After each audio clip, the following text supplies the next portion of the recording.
ia pun setuju akan hal itu. Dan pertarungan pun dimulai. Di sini, mereka berdua menggunakan jurus pedang kombinasi dari sekte Xiandu. Meski begitu, mereka bukanlah tandingan dari Cheng Yi. Ia dengan mudah mematahkan setiap jurus yang mereka keluarkan. Hingga pada akhirnya, Cheng Yi pun mengalahkan mereka berdua dengan begitu mudah.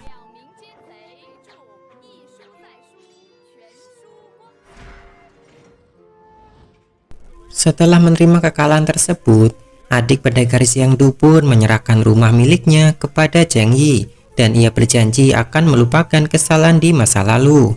Kedua murid dari sekte Huasan tetap ingin menantang Cheng Yi. Di sini Cheng Yi pun meladeni tantangan tersebut. Ia kemudian memilih sebuah pedang yang ada di sana dan dirinya dengan mudah mematahkan pedang pendekar sekte Huasan tersebut. Tak kalah ia dikalahkan. Di sini dirinya menggunakan semua pedang yang ada di sana.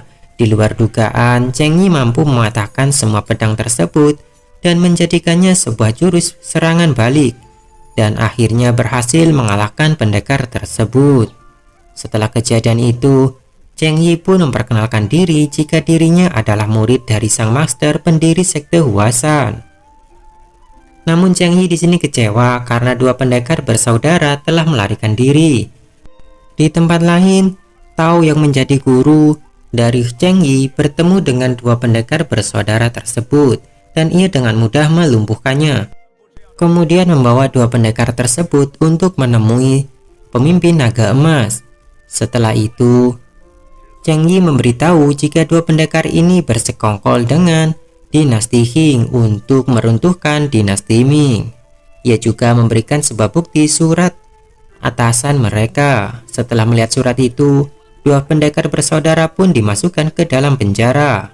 Di sini pemimpin naga emas sangat berterima kasih kepada Cheng Yi yang telah membantunya. Saat akan kembali ke penginapan, mereka melihat sebuah pengumuman tentang kematian salah satu keponakan pemimpin daerah tersebut, yang mana orang itu telah dibunuh oleh Wen Hin. Para prajurit pun mulai menyisir kota.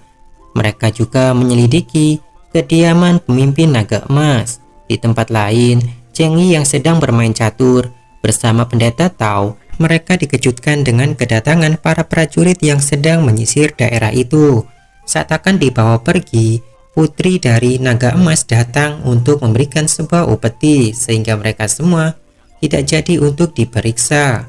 Setelah itu, mereka diajak untuk bermalam di kediaman pemimpin naga emas. Setibanya di sana, Cheng Yi dan pendeta Tao kembali melakukan permainan catur sampai malam hari. Dari luar ada seseorang yang mengintai. Mereka pun masuk ke dalam dan menanyakan keberadaan pendekar dua bersaudara.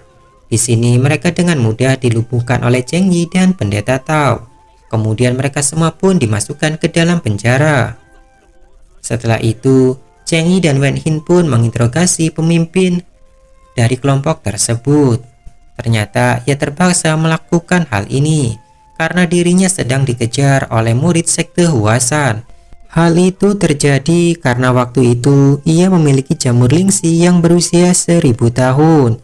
Utusan sekte Huasan pun diperintahkan gurunya untuk membelinya guna digunakan obat karena putranya yang lahir sedang mengalami sakit yang begitu parah. Tapi kakaknya menginginkan utusan itu untuk menikah dengannya. Ia pun tak terima dan menghabisi semua anggota keluarganya beserta temannya. Beruntung dirinya dapat melarikan diri. Keesokan harinya Cheng Yi mengajari murid Jia yang kehilangan satu lengannya. Ia mengajarkan beberapa jurus dari pendekar pedang naga emas. Setelah itu ia pun berpamitan untuk pergi meninggalkan kediamannya.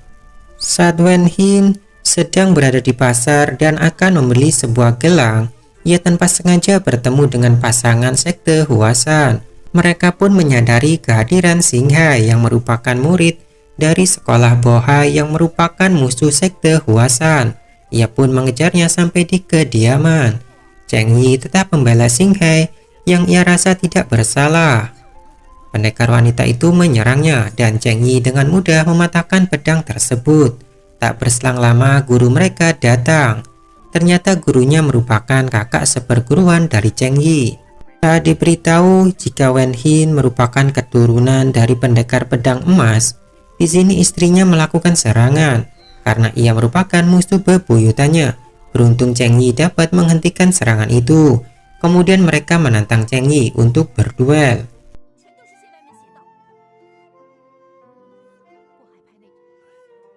Xing merasa terharu melihat pengorbanan yang dilakukan oleh Cheng Yi untuk melindungi dirinya. Sebagai balasan akan hal itu, ia memberikan surat rahasia dari dinasti Qing yang diberikan untuk pejabat dinasti Ming yang telah membelot. Saat malam hari, mereka pun menemui kakak seperguruannya.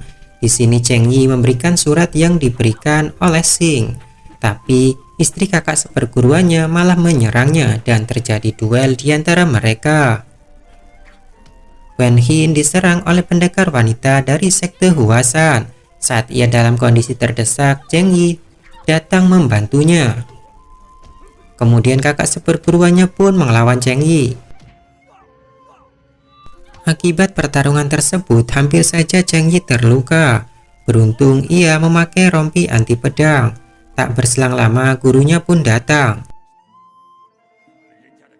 Wen Hin di sini memberitahu jika salah satu murid sekte Huasan telah memotong salah satu lengan murid sekte Jiu.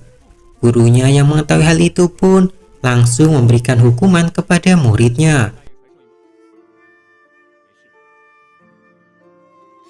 Setelah selesai memberikan hukuman tersebut, ia juga mematahkan pedang muridnya.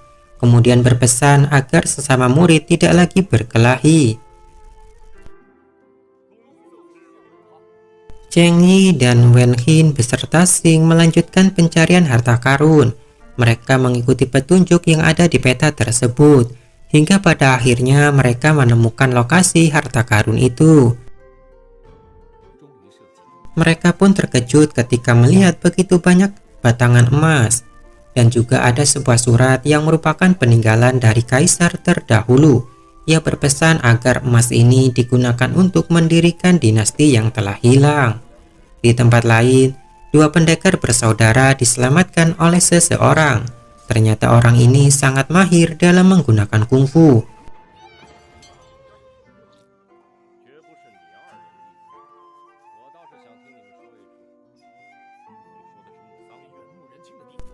Keesokan harinya, Cheng Yi yang menemui pendekar Jiu dan putrinya. Ia pun berpamitan untuk meninggalkan kota ini. Akhirnya, ia pun diantar oleh putri Jiu. Di sini sebelum berpisah, Wen Hin memberikan sebuah gelang kepadanya. Mereka pun melanjutkan perjalanan sambil membawa harta karun tersebut yang akan diberikan kepada para pemberontak. Di tengah jalan, mereka dihadang oleh gerombolan bandit penguasa daerah itu.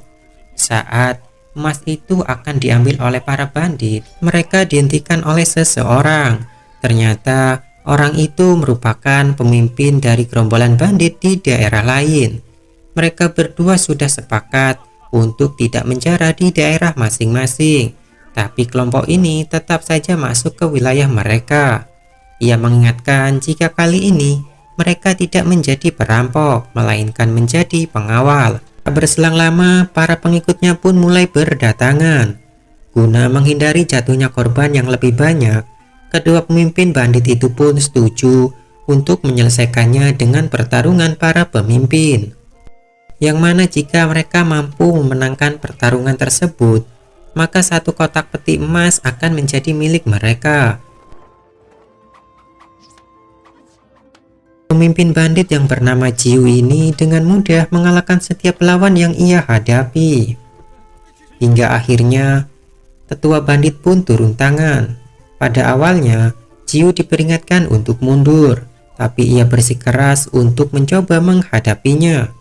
Dalam pertarungan kali ini, Jiu terdesak karena lawannya menggunakan jurus yang sangat misterius.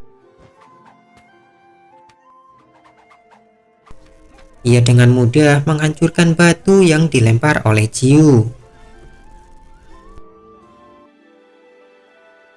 Saat Nona Jiu dalam pertempuran, ia tidak bisa mengimbangi lawannya kali ini.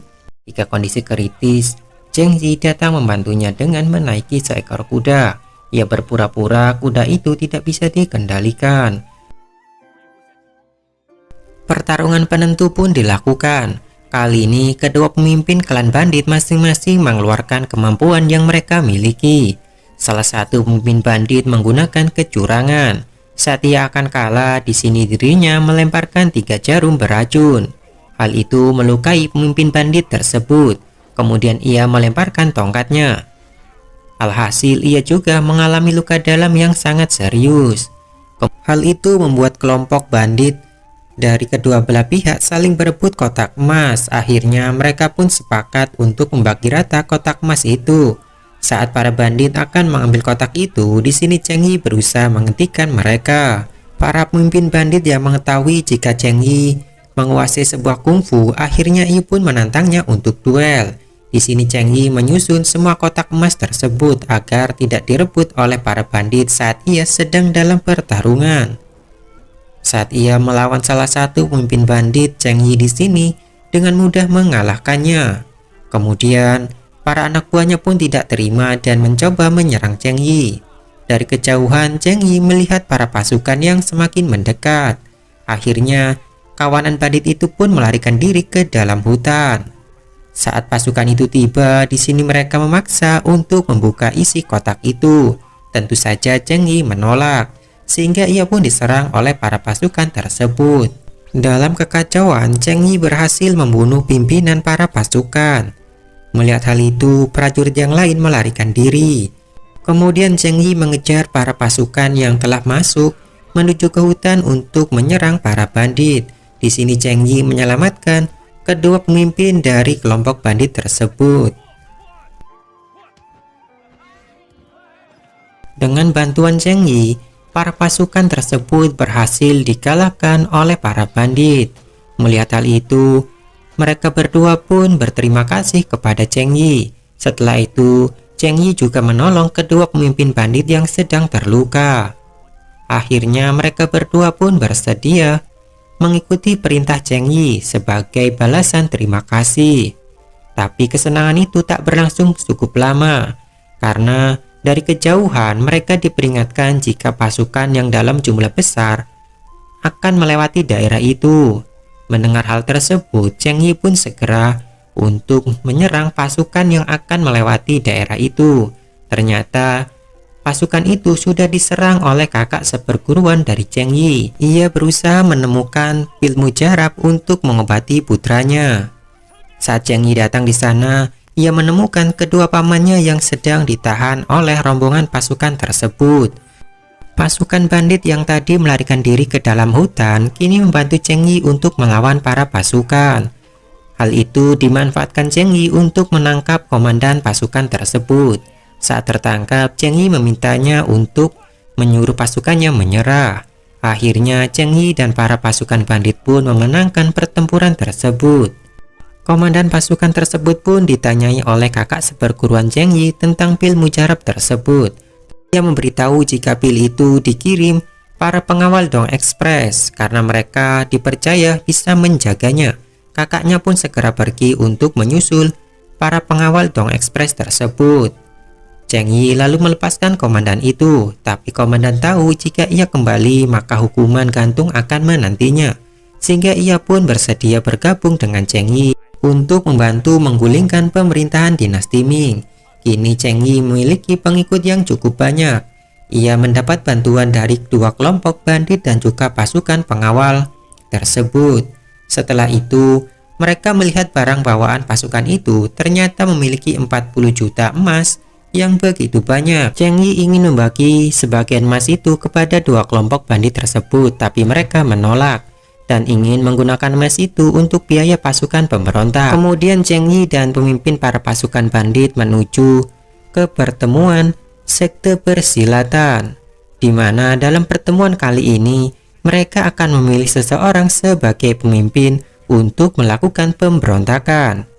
Para pesilat tangguh pun menghadiri acara pertemuan tersebut. Sebelum acara itu dimulai, mereka semua berhenti di rumah makan. Kali ini salah satu pemimpin sekte memperkenalkan Zheng Yi sebagai salah satu kandidat pemimpin dunia persilatan.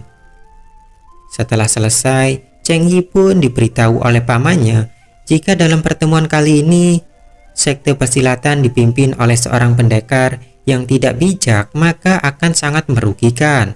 Oleh karena itu, mereka menyarankan agar Cheng Yi berusaha semampunya untuk mendapatkan posisi tersebut. Setelah itu, Cheng Yi pun melatih jurus pedang yang ia kuasai.